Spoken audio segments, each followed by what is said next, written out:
My ex-wife accused our neighbor of assault, but now I believe she fabricated the story to cover up her infidelity. Later, the neighbor ended up harming himself. I hold my ex-wife responsible for a fellow airman's death. I, 29F, have been thinking about making this post for a long time, but I've had no idea how to put it into words or how to get the story out. This is all mostly speculation on my part, as I don't have any actual proof, just a lot of circumstantial stuff. I'm not going to name drop any of the bases I was stationed at or any of the people involved, as I don't exactly want this story getting back to the military or affecting anyone I know personally. I joined the military back in early military and going into it, and so I was going into this blind, basically. I went to basic and met my now ex-wife, and yes, I made the stupid decision a lot of military does in marrying someone I had known for a very short amount of time. We met in basic training, and in hindsight, I was only trying to cling to someone because I was scared of being alone and that far away from home for the first time. Nothing inappropriate ever happened between us during basic. I wasn't willing to mess up my career, but we maintained contact after basic and got married during tech school. This is where I should have taken a sign from the universe because I was set to go to an awesome base in a really cool part of the world, but getting married to her changed my orders to a very small base in the western part of the United States. She arrived at the duty station first, and then I arrived there shortly after around October. We moved into a cute house and started trying to build a life together. For some context, my ex-wife had experienced some physical abuse during childhood, so she had a lot of triggers and issues I was trying to help her deal with. Nothing ever seemed to improve during our marriage, and maybe I'll sound like an underscore for this, but as the new relationship love blinders began to come off, it seemed like she played into her traumas a lot and used them for attention. She would introduce herself to people and almost immediately divulge her past. Hi, my name is underscore and this is what happened to me in my childhood. It was like she thought this was the most interesting thing about her, but I digress. We spent a very short time at this base, only about 8 months, during which time she spent a stint of time in a mental health facility. While she was there, I would go to visit, and one day when visiting, these girls ran up to me and told me she had been kissing a random guy in the courtyard. I asked her side, and of course, I let her convince me that they were making it up and had a skewed view of what had actually happened. I should have listened to them and trusted my gut. When she finally got back from the facility, she had made a friend while there that was stationed at the same base as us. She had time off work to reacclimate, and so did he. This is a different guy from the one she had been supposedly kissing in the courtyard, BTW. They started spending a lot of time together. One day she came to pick me up from work, and they were together in her car when she pulled up. He was in the front seat, and she told me to get in the back. I thought it was weird since we were married, but I let it slide and just got in. They proceeded to basically ignore me and talk to each other. I had a really bad gut feeling that she was cheating on me with him, but I had no real proof besides the feeling and their weird behavior, so I let it go and tried to ignore the feeling. It's been some years now, so I don't really remember why they stopped hanging out, but their hangouts eventually became less frequent and then stopped altogether. I'm going to skip forward a little to the day of the biggest incident. I was at work on a Friday evening. I was an MP. I was posted at a gate, and over the radio, I heard them ask one of my flight members to drive down the road I live on because a neighbor reported seeing a man peeping in windows. The person they asked to go check it out was one of my friends, and I'm not trying to say anything bad about him here, but he was hesitant to do his job a lot. I think he loved his job, but it made him nervous, so I believe he did drive down my street, but I don't think he did much of a check, to be honest. I also texted my wife after hearing that to make sure she was okay, and I don't think I heard back from her for a while. I didn't think anything that because she was usually painting or watching one of her TV shows or something of that nature, and I was also preoccupied because I was at work. But he comes back across the radio and says he didn't see anything suspicious, and that situation ended for the evening. A couple of days later, I was back at work again when my wife texted me, and she told me that she had to tell me something. She asked me not to tell anyone, and she proceeded to tell me that the neighbor had asked her on Friday. My head started spinning, and I told her she shouldn't ask me not to say anything because it was literally in my job description to be a mandatory reporter. When I said that to her, she freaked out and drove to the building where I work, got out of her car, and dramatically collapsed on the stairs in front of the building, crying and basically shouted what had happened to her. The next few hours full of interviews, statements, reports, talking to higher command and being told we could move to a new base. My head was still spinning. I had never even been around a situation like this, and so I had no idea what to do except try to be there for her. A day or so later, I finally got the whole story from her. She said the neighbor had come over and come in through the garage. She asked him what he was doing there, and he replied with, "You look tense, let me rub your shoulders." And she didn't question that, she just accepted his offer. After a minute, he said it would be easier if she took her shirt off, so she did, and then he suggested it would be easier as she was laying down, so they moved into the guest room on the bed, and that's where she said he flipped her over and baited on her chest. Believe me, I know how unbelievable this all sounds now. At the time, I don't know why I didn't see any of the red flags in this story. Skipping forward a bit, they moved us to a new base closer to my family, as she didn't want to move closer to her family because she wasn't close with her moving. There is when our marriage really started to deteriorate. The new squadron I was assigned to was horrible, with corrupt leadership, so work life was awful, and I tried to be patient with my wife. I'd come home from work and clean the house and try to take care of everything so she didn't have to worry with any of it. She ended up in a mental facility 2 more times, but overall, she never seemed to improve. My life turned into being extremely unhappy at work and coming home to a constantly trashed house, so I spent all of my time either working or cleaning. I was in a borderline suicide state for a long time because of how all of this was affecting my mental health. I'm going to skip around a bit because there's a lot of insignificant things that happened that don't matter too much for this story. But one day, I had a friend I had made on flight, and he started hanging out with my wife and I a lot. One afternoon, we were all out in town together when I told them I needed to go to 2 or 3 more stores. They didn't really want to go, so they said they were going to go back to our house to hang out. Well, I ended up finding everything I needed at one store, so I went back to the house early. When I got there, I found the front door locked. I unlocked the door and went in and found no one in the living room except my dog, so I walked up to my dog and started to pet him. And that's when my wife came running down the hallway from our bedroom, and she made a playful growling sound at my dog and then looked up at me and said, "Oh, hey, I was just in the bedroom."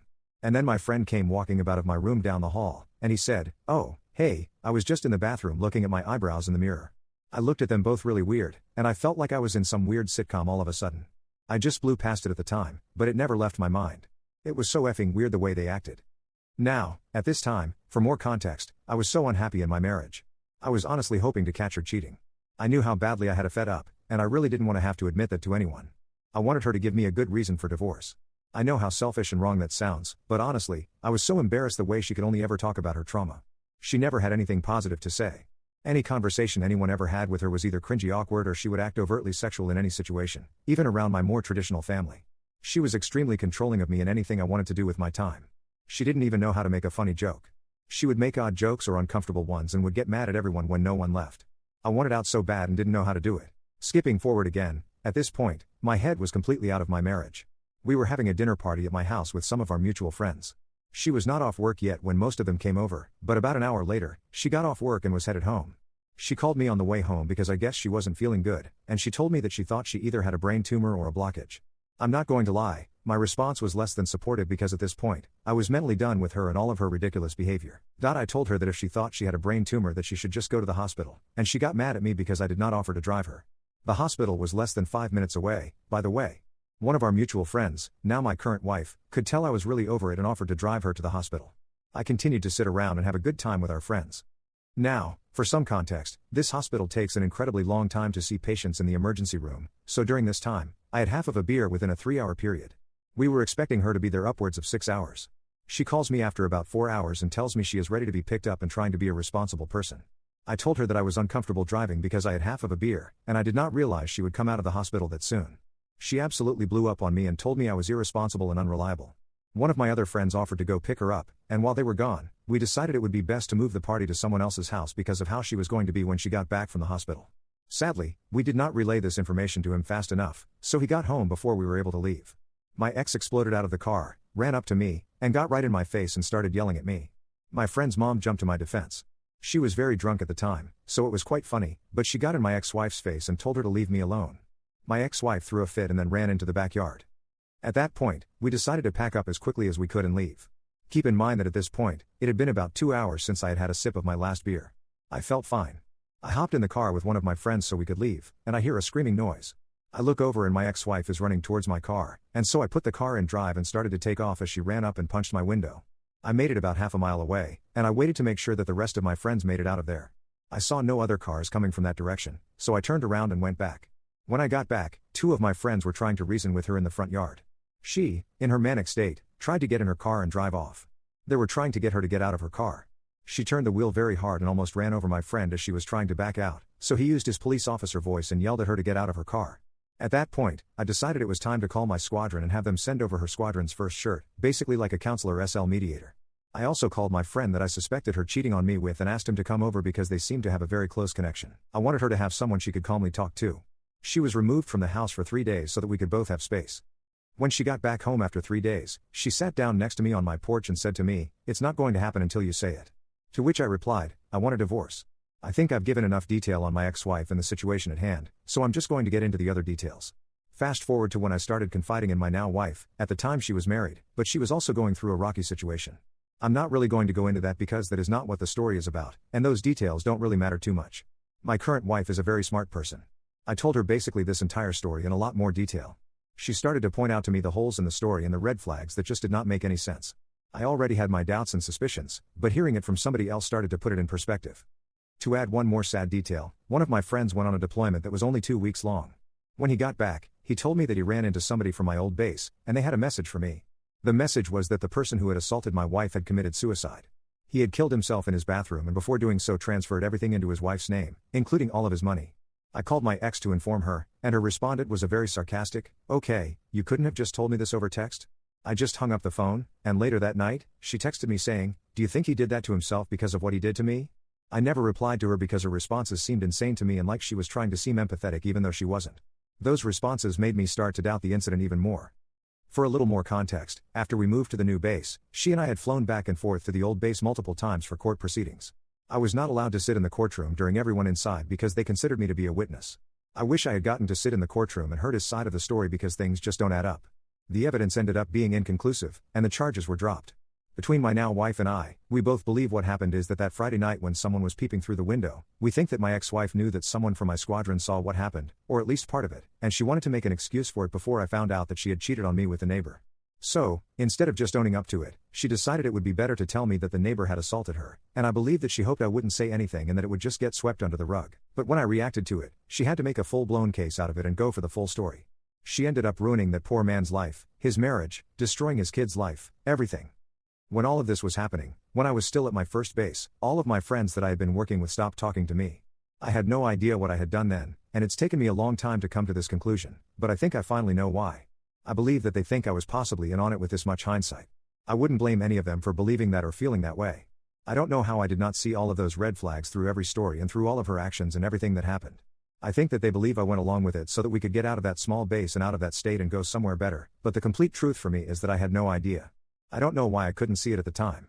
I was just trying to be a supportive spouse, and I truly believe that something bad had happened to her after so much time of realizing the kind of person she is and how horrible she is. I no longer believe her side of the story. It's just got too many holes in it. She acted so friendly with our neighbor, too. I believe she heavily flirted with him whenever I wasn't home. For the record, I finally did get confirmation after the divorce that she cheated on me. She ended up dating the guy she cheated on me with. He and I are still great friends to this day. I honestly don't care that happened between them. It got her to stop obsessing over me as much. But when she and him finally broke up, we asked him if that day when she and him came walking out of our bedroom if they had been doing anything, and he admitted to it. That kind of put the nail in the coffin into every other suspicion I had ever had about her cheating on me. I honestly believe she had cheated on me multiple times with all of the guys I suspected and probably more. She is a narcissist and a very terrible person.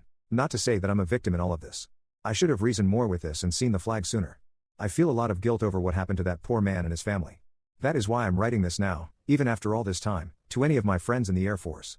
If you read this post, I want you to know how sorry I am, and I really hope you believe me when I say that I had no idea at the time. I was not trying to get out of that base. The one who ended up deciding to move us across the United States was her. At the time, I was just trying to be supportive. I haven't name-dropped any bases or name-dropped any people in the story, but I'm sure the details will let you know who I am, and if my ex-wife happens to read this post, F you. Leave me alone and please just let me have my peace. I didn't tell the story to dredge up anything from the past. I didn't tell this story to stir in a drama. I just still feel incredibly guilty and wanted to get it off my chest. If you have any questions about any more details, put it in the comments section and I will do my best to answer them. If you read this post all the way through, thank you. It's incredibly long, I'm sorry.